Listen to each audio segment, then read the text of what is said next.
I'm Emil Niazi, sitting in for Elamin Abdelmahmoud. That is the song Dracula from the new Tame Impala album Deadbeat, which just came out and you saw us dancing.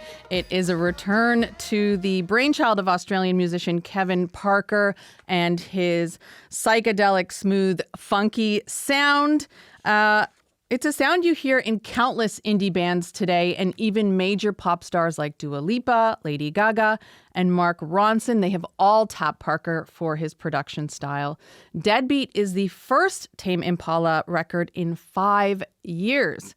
Grayson Haver Currin recently spent a few days with Parker for a GQ features story, and he's here to tell us all about this new album. Welcome to the show, Grayson. Thank you for having me. I'm excited to talk about Tame Impala. Me too. You know, it's been a while, and I feel like there was this moment in 2012 where you could not escape songs like Elephant, or It Feels Like We're Only Going Backward. You know, you'd be in a restaurant and you'd just hear it over and over again. Of course. But I think to truly appreciate where Tame Impala is at now, we need to talk a little bit about where Kevin Parker started. Have a listen to this. Silvertongue Hill, where you talk of what I played down.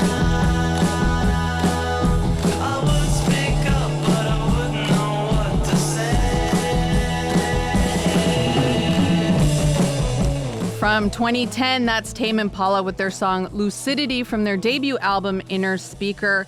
So Grayson, for those who haven't followed this evolution too closely, can you explain how someone who started out making, psychedelic stoner rock in one of the most remote cities on earth in Perth, Sure. Australia, became just such a massively influential force in pop music? Did you notice how much you were nodding along as that song played? You can't help but dance to Tame Impala. That's I really right. do feel that.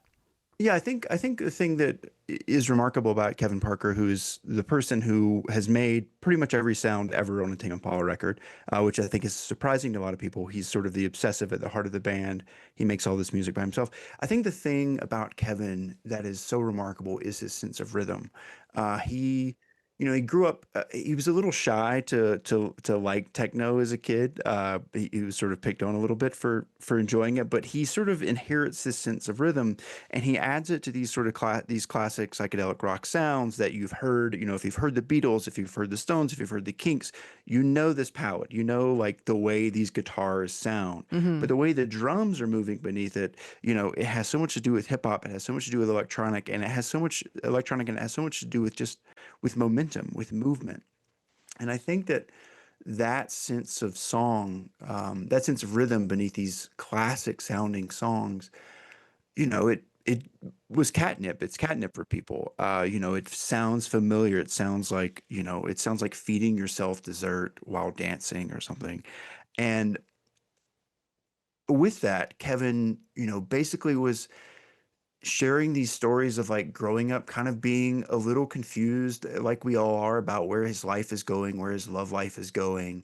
He'd had this hard childhood. He was sort of in love with someone that he couldn't be with, and he's asking these questions as he ages, and as he ages beneath these songs that, the moment you hear them, you kind of start moving, and they stick with you for a decade.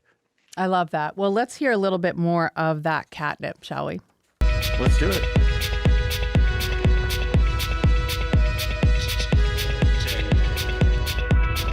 Everybody knows how I feel about you, so you can act surprised if you need to. That's Tame Impala with End of Summer from the new album Deadbeat. So, Grayson, talk to me about what is going on with this new record. Where's he taking us with this one?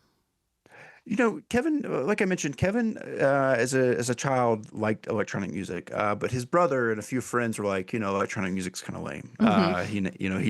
So he sort of more guitar, more drums. He sort of taught himself all these instruments in his father's house, really, and in School of Rock kind of thing.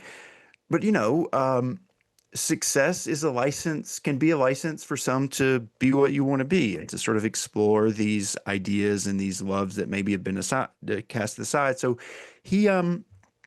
it's funny, he actually started making by himself these really hard techno records, these really bass driven, beat driven records. and he was bad at it. He didn't really know what he was doing, but he felt this itch. He felt like this need to make these techno records, and he finally got to a place where he thought about releasing it, maybe anonymously, maybe just under his own name, not as Tame Impala. And he decided, what if I actually took those sounds and kind of folded them back into this band? He sort of started to think about the band and the songs, the way people wanted to sing along to Tame Impala songs, how good it felt at festivals, etc. And he folded this sense of rhythm, this sense of techno into these, classic melodies, this melodic sense that Kevin Parker's always had.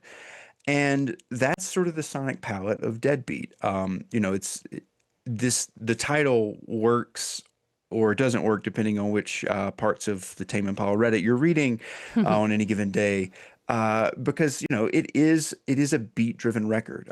It's driven by synths, it's driven by drum machines, and he's sort of at the center of this kind of swirl of electronic sound. And yeah, I think it is a surprising record to a lot of people. It's been disappointing to some longtime fans, but I also think that some people see this person they respect and feel invigorated by the possibility of what he's pursuing in Tame Impala right now. Yeah, it's not quite as dreamy as, say, back in some of the older ones, but it is still obviously we are dancing and nodding along. You That's right. recently got to speak with Kevin for GQ. What were you expecting going into those conversations, and what were you sort of left with in terms of your impression of him? Yeah, it's interesting. Before my conversations with Kevin, we spent 2 days together in Los Angeles and then some time together on the phone and Zoom. After that, I'd sort of been told that he could be shy or he could be kind of slow to find, the answer he was looking for. And, I read, pretty much every piece of writing I could find on him in the past 12 years. And I knew that seemed right. We sat down together for lunch. And he had, I think, surprisingly, I think he was surprised at how strong the Negroni he was having was. They always and, catch you by surprise, those Negronis. You forget Yeah, that that's there's a right. lot of alcohol in there. Yeah, I think he called it an American Negroni, and it took him to some special places. And yeah, like 4 hours later, we sort of looked up and realized that it was, that dusk was nearing. We sort of entered this place where, we started talking about the first song he ever recorded, and and that sort of led to this like childhood rejection that he felt, and these really traumatic scenarios that he went through as a child that he's spoken about before, but I kind of think linger in his periphery. He's a father now, he's a father of two, and I think he is thinking more about his past and sort of where he came from and like what he wants to do as a father. Again, I think Kevin was really surprised to know about my American association with the word deadbeat, which of course is deadbeat dad. And I think he is trying to actively avoid being anything like that, and wants to be a father, wants to think about where he's been. But I found Kevin, I think he is often a person to whom a mystique is attributed. I thought he was a really disarming and normal person who's gone through some hard times and found success. I found him really endearing and funny, and he always wears flip-flops all the time. That's all I've ever seen him wear. That must be an Australian thing, right? They're just used I to. think so. There's this great story. I can't remember if this is in the piece or not. I think it is. When Tame Impala flew across the country to basically sign a record deal in Sydney, Jay Watson, who's in Tame Impala and a few other great Australian bands, didn't have shoes, so they had to buy him flip flops right before they got on the plane so that he could actually fly. I guess you have to wear shoes to fly. I have no idea. Yeah, fair enough. But that is the urban legend about Tame Impala's one of the many urban legends about Tame Impala's record deal. I love that. So as I mentioned, this is the first time in 5 years that Tame Impala is putting out a record. Do you see this album sort of putting him back in that conversation the way he has dominated with some of his previous records, or is he kind of going off on his own trip here? I think it's a great question. The first thing I would say is, though Tame Impala has not put a record out in 5 years, Kevin Parker is definitely still in kind of this pop pop realm, right? Like, Dua Lipa work, Travis Scott, Mark Ronson. He's worked with so many. He made an amazing, I think, track with Diana Ross. Like he hasn't left the conversation. But I do think that this record represents a turn from that. I don't think that he's like lost that sensibility or abandoned it. I think he very much still has the ability to make, sort of epic summer songs, summer rock songs.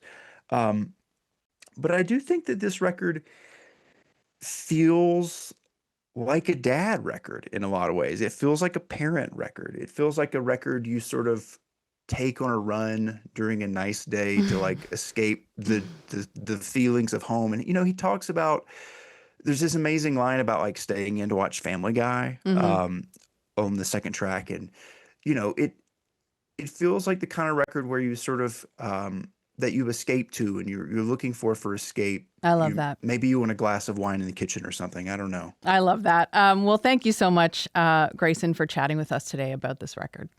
Thanks for having me. Grayson Haver Currin is a freelance music journalist based in Colorado. You can read his profile of Tame Impala's Kevin Parkett at GQ.com. Deadbeat is available now wherever you stream or buy your music. I'm Emil Niazi, sitting in for Elamin Abdelmahmoud. This is Commotion. Thanks for listening.